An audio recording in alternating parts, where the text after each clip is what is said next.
Bhiwadi board के अंदर सरेआम नंगा नाच हुआ है, जिसके अंदर लाखों विद्यार्थियों के साथ इनजस्टिस हुआ है और उसकी लड़ाई अंतिम दम तक कोई भी कुर्बानी क्यों ना देनी पड़े, जननायक जनता पार्टी का युवा कार्यकर्ता उससे कभी पीछे नहीं हटेगा। ये मैं वादा विश्वास देता हूं।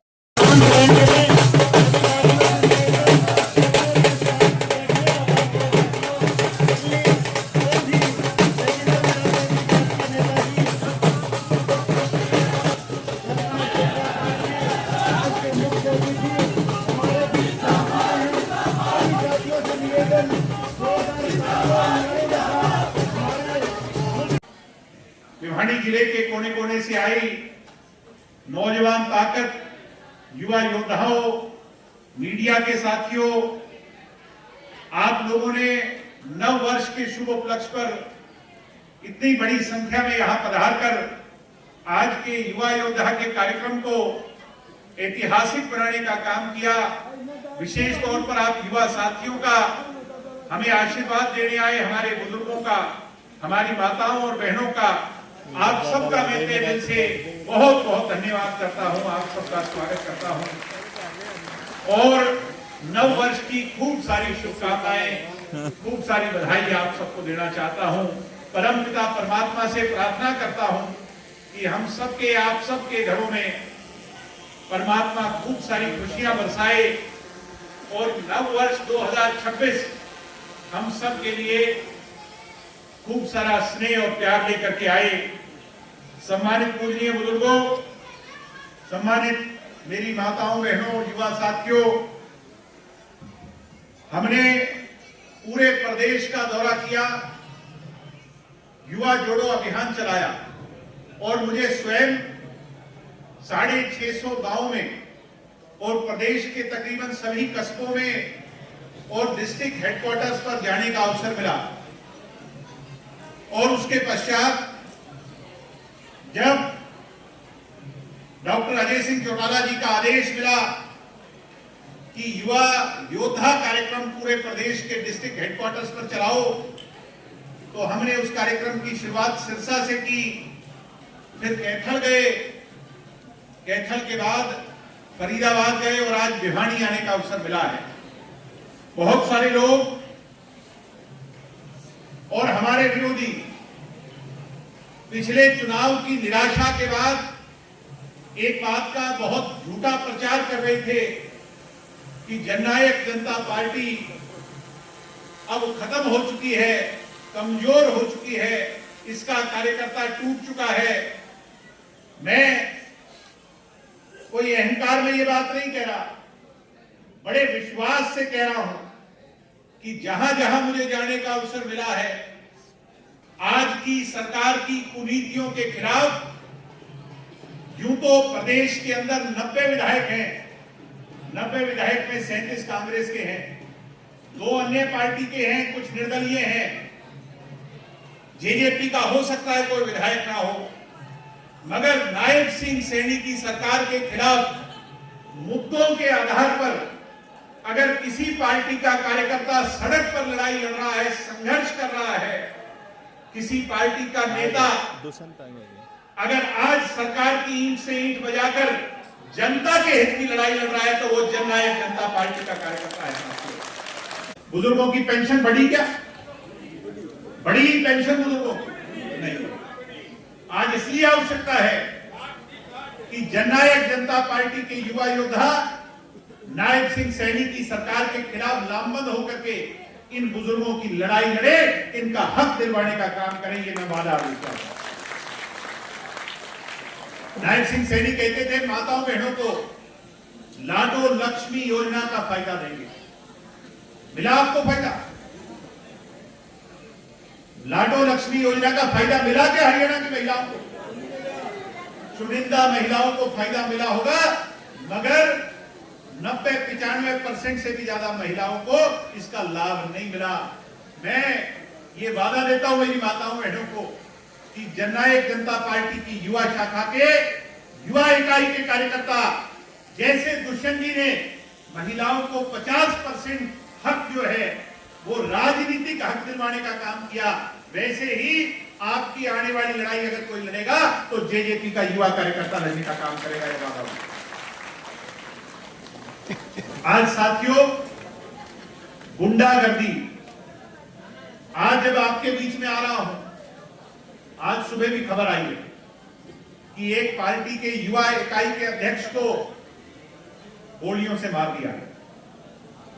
कल परसों खबर आई थी कैथल के अंदर एक लड़की को मारकर सूटकेस के अंदर बंद कर, जो है ना, आपने पढ़ी कि नहीं खबर? खबर आ रही है प्रदेश के अंदर कोई नित नया सवेरा ऐसा नहीं जा रहा जिस दिन गुंडागर्दी प्रदेश के अंदर ना हो। और तो और जींद के अंदर कौन सा गांव है, मेरे ध्यान से उतर गया, पिल्लू खेड़ा। पिल्लू खेड़ा गांव के अंदर बदमाशों ने भगाकर एक लड़की का अपहरण कर लिया, सरेआम मंडी के बीच में से उसको ले गए। देखी कि नहीं वीडियो आप लोगों ने? चलती। मुख्यमंत्री कहते हैं कि हरियाणा से सुरक्षित कोई प्रदेश नहीं। युवा साथियों, सच्चाई है कि आज मुझे कहने में कोई संकोच नहीं, पुरानी फिल्मों में देखा करते यूपी और बिहार में जो गुंडागर्दी थी, नायब सिंह सैनी के राज में आज वो गुंडागर्दी हरियाणा में लागू हो गई। ये नायब सिंह सैनी ने 1-1.5 साल में हरियाणा को दिया। तो आज क्यों आवश्यकता है? इसलिए आवश्यकता है इस सरकार की आंख और कान को खोलें। और हरियाणा प्रदेश के लोगों को सुरक्षा कौन दिलवाएगा?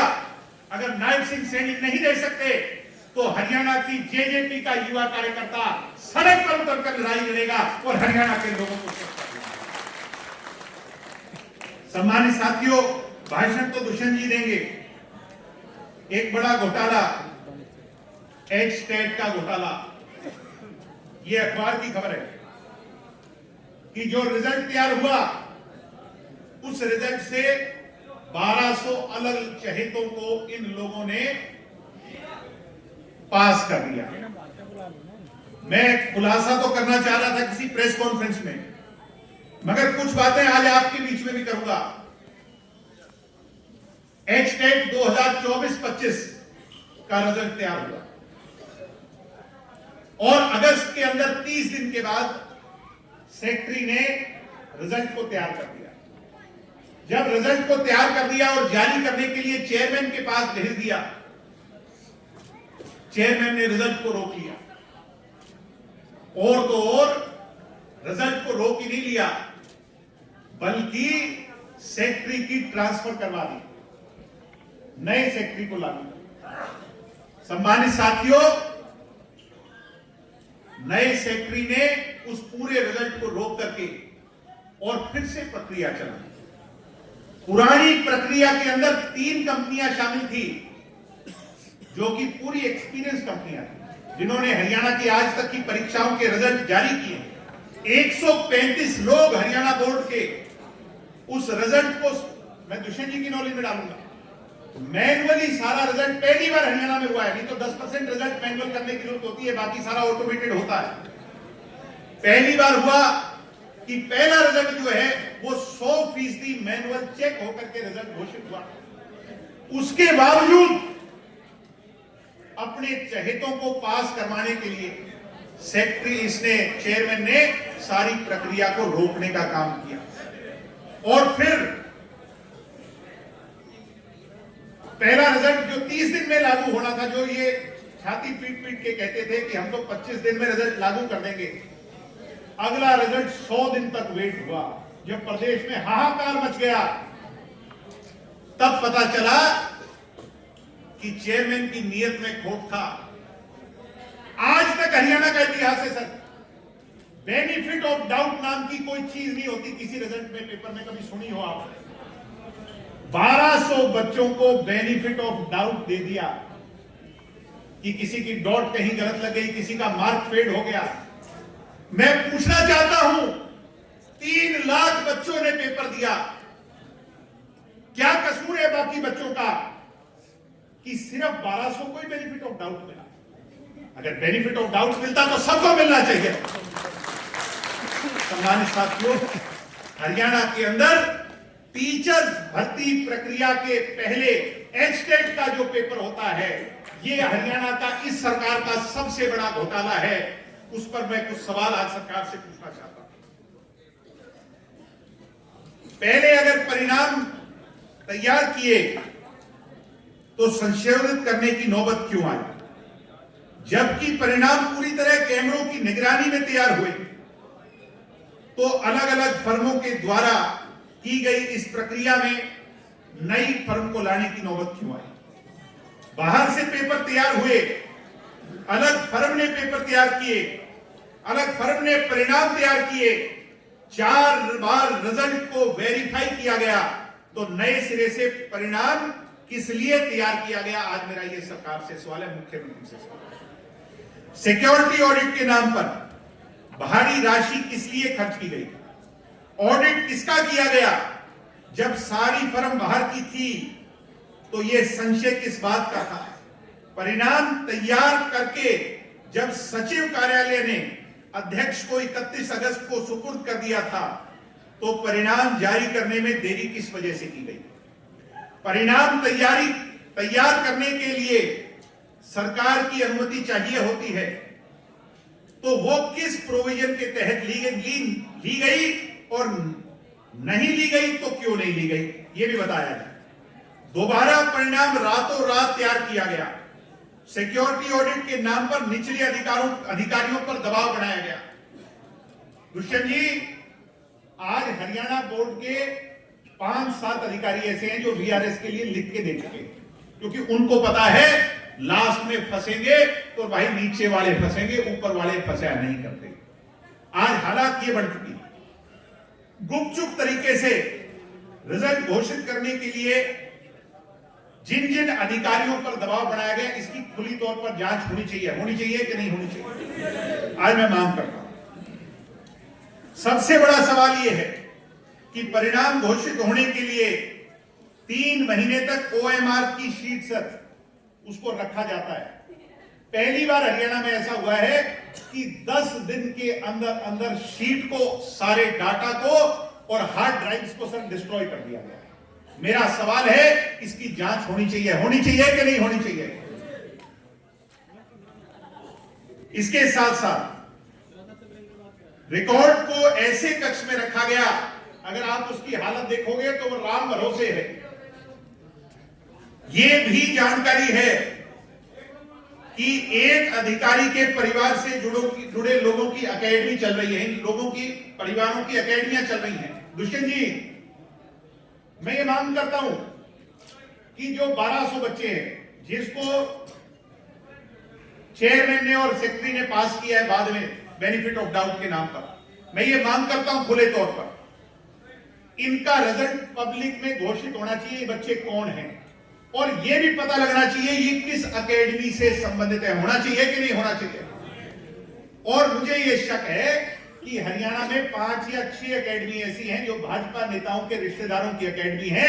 ये सभी रिजल्ट जो है उन लोगों से 2, 3 और 5 लाख रुपए लेकर के आपस में एक अंडरस्टैंडिंग बना करके रिजल्ट जारी किया है, इसीलिए इसको पब्लिक डोमेन में नहीं लाया गया है। ये बहुत बड़ा घोटाला है साथियों, आज जिसकी बात मैं आप लोगों के सामने कर रहा हूं। विजिलेंस की जांच की बात जब आई तो सरकार पीछे क्यों हट गई? इस चेयरमैन के खिलाफ राजस्थान की ओपीजेएस यूनिवर्सिटी के अंदर जब मामला चल रहा था और प्रधानमंत्री को, वहां के मुख्यमंत्री को इसके खिलाफ लिखित में जब शिकायत दी गई थी, ये शिकायत की कॉपी भी मेरे पास है, तो उसके बाद हरियाणा के अंदर ऐसी क्या नौबत आई, ऐसा क्या दबाव था कि एक बोर्ड के अध्यक्ष के पद पर ऐसे गैर जिम्मेवाराना आदमी को लगाया गया जिसने हरियाणा के एचटेट के एग्जाम के अंदर इतनी बड़ी धांधलीबाजी की है। यह आज मेरा सरकार से सवाल है। सम्मानित साथियों, अंतिम में यह बात तय है कि ये जो पूरा का पूरा एचटेट का मामला सामने आया है, इसके अंदर 2 लाख, 3 लाख, 5 लाख तक की वसूली की गई है। मैं सरकार को खुले तौर पर आज इस मंच से कहना चाहूंगा, आप लोग इसकी जांच करवाओ। और जांच हरियाणा का युवा मांग रहा है। ये हमारा अधिकार है। जब इतनी बड़ी गोरख धांधलेबाजी हुई है, इसकी गहरी जांच होनी चाहिए।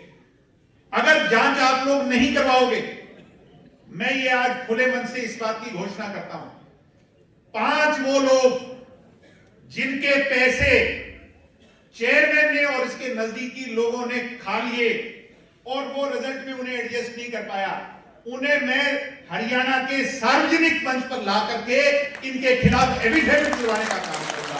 ये मैं घोषणा करता हूं। तो अगर सरकार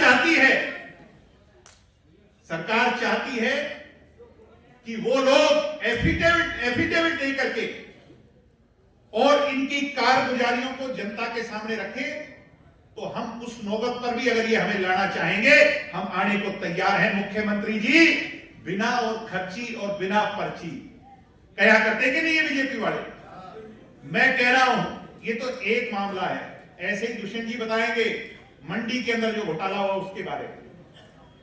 जितनी खर्ची और जितनी पर्ची नायब सिंह रैनी के राज में चल रही है, शायद हरियाणा के इतिहास में इतने बड़े घोटाले और इतना भ्रष्टाचार आज तक नहीं हुआ होगा साथियों।